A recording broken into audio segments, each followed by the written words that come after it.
Bienvenue sur PE Dividende. Aujourd'hui, on continue l'analyse graphique de Total. On va regarder la vue hebdo, ensuite on va regarder le daily, on va faire un point sur les moyennes mobiles, les bandes de Bollinger, les Shimoku.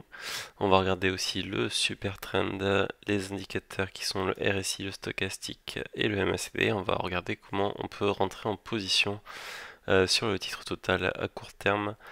Et on va commencer de suite donc avec la vue hebdomadaire que nous avons juste là sous nos yeux, donc avec les deux points d'appui sur les zones de support, hein, avec l'objectif que nous avons qui est le comblement du gap sur les 43,60 € qui est juste ici.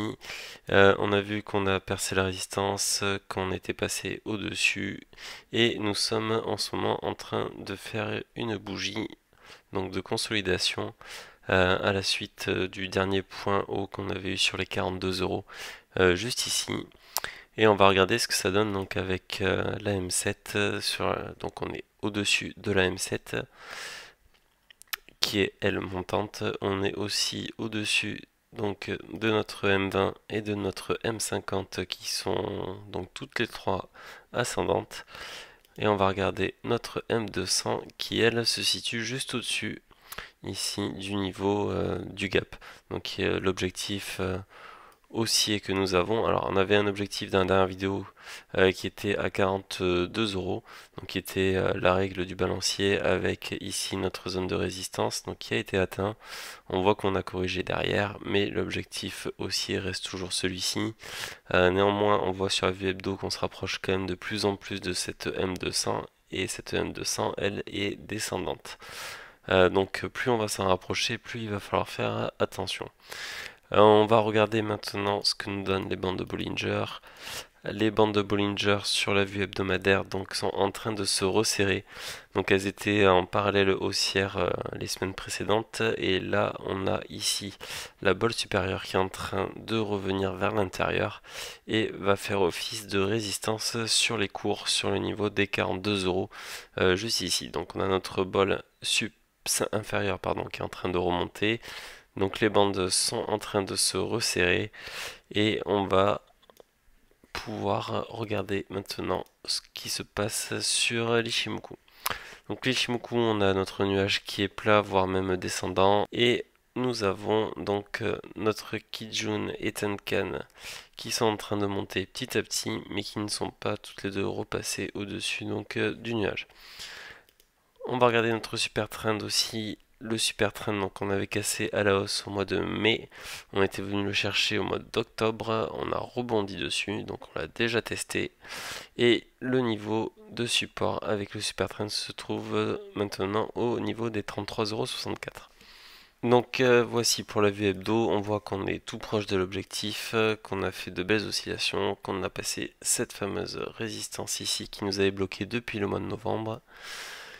Et on va regarder donc nos indicateurs maintenant qui sont le MACD. Donc le MACD qui est haussier avec des histogrammes haussiers. Nous avons ici notre stochastique qui est dans sa zone de surachat sur la vue hebdo.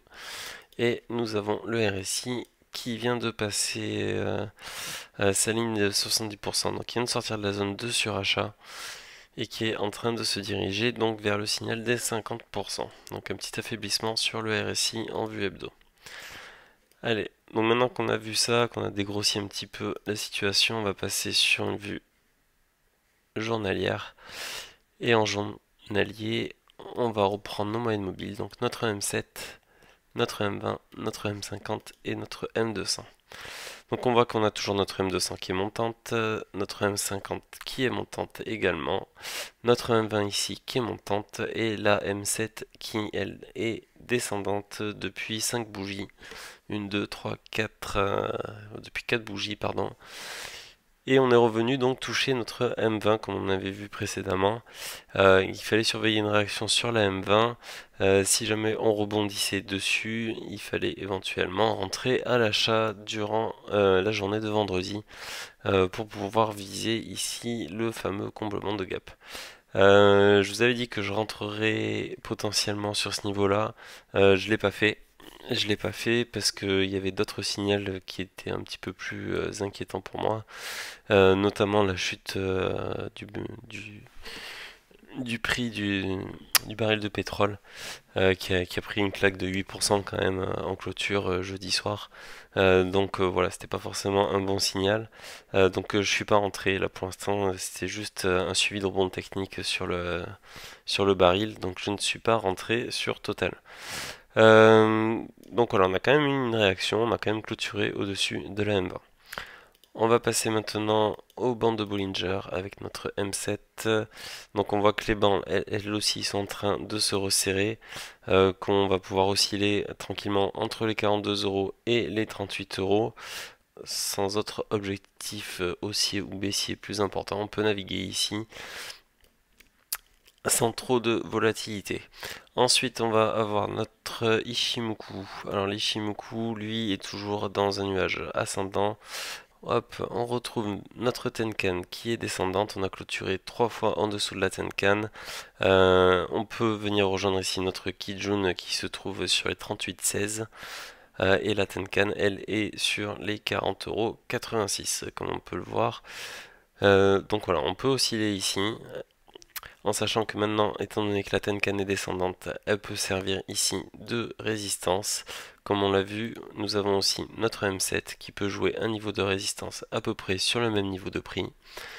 Et on a aussi donc notre bande de Bollinger qui est en train de descendre, qui peut servir de résistance ici sur les 42,50 €. Donc 42,50 € qui est un niveau qu'on n'a pas encore atteint. Que si avec demain, voilà, on sera ici sur les 42 €. Donc voilà, il y a quand même pas mal de résistance ici pour les haussiers qu'il faudra surveiller. Des niveaux qui auront besoin d'être travaillés si ça monte. Et on va regarder notre super trend. Le super trend ici, on l'a passé à la hausse, c'était le 19 février. Et on n'a toujours pas eu de test de cette ligne de trend ici. Et il se trouve à 18,54 €. Donc voilà, on peut avoir un retour ici sur les 18,54 et repartir à la hausse également. On va regarder maintenant ce que nous disent notre MACD, le stochastique et le RSI. Donc le MACD a délivré ici un signal vendeur sur la bougie du 17 mars avec un affaiblissement. Donc on a croisé le signal, on est en train d'inscrire un des histogrammes baissier. Donc on commence à entrer dans une petite tendance baissière sur le MACD. Donc fragilisation de la tendance. Sur le stochastique également, on sort de la zone de surachat après avoir croisé le signal ici. Donc c'était, comme on l'avait vu, sur le point des 42 €. On est sorti de la zone de surachat et on est en train de descendre vers les 50%. Au niveau du RSI, ici également, on est sorti de la zone de surachat. On est en train de revenir sur le signal des 50%, que si on le passe à la baisse, on aura un gros affaiblissement sur les cours. Donc voilà, maintenant qu'on a toutes les données que l'on suit d'habitude, comment rentrer en position sur Total. Donc on va reprendre nos bandes de Bollinger, on va reprendre la M7. L'Ichimoku n'est pas forcément intéressant, mis à part ici la Kijun qui est sur le point de support, sur notre ligne de support. On va pas le garder à l'écran parce que ça va polluer un petit peu. Notre super trend, il faut garder en mémoire qu'il est ici sur les 38,50. Même ça sera toujours assez lisible, on va le garder. Et donc voilà, on va essayer de voir comment on peut rentrer en position. Gardez à l'esprit que le RSI, le MACD et le stochastique sont négatifs, qu'on a déjà consolidé pas mal. On va regarder, on va prendre le retracement des Fibonacci, donc sur toute l'impulsion haussière là, que nous avons eu depuis le début février. Et on va prendre le dernier point haut. Donc on voit qu'on a clairement même qu'on est venu chercher ici le retracement des 23,60, qu'on a rebondi dessus, qu'on est revenu le tester, ensuite on l'a percé, mais on est quand même revenu clôturer juste au-dessus vendredi soir. C'est pas forcément un bon signe, ça veut dire qu'il y a quand même des réactions sur ce niveau-là. Il faudra faire attention donc au retracement des 38 et des 50 toujours, qui va présenter quand même un gros niveau maintenant et peut-être un objectif pour les baissiers. On a le retracement des 50, on a ici notre ancienne zone de résistance qui est devenue support ici sur les 37,90 €, 38 € même. donc qui correspond aussi donc, au retracement des 50%. On a ici notre trend et on aura aussi le bas de la bolle, la partie inférieure des bandes de Bollinger qui se situera ici sur les 38. Donc voilà, ça fait quand même pas mal de choses pour les baissiers et on va regarder maintenant comment on peut trader ça. Alors pour ceux qui sont plutôt à l'achat et qui sont toujours dans le scénario qu'on avait vu lors de la dernière vidéo la semaine dernière, en début de semaine. Alors le but était de rentrer ici sur un retour sur le M20. Donc il a été fait.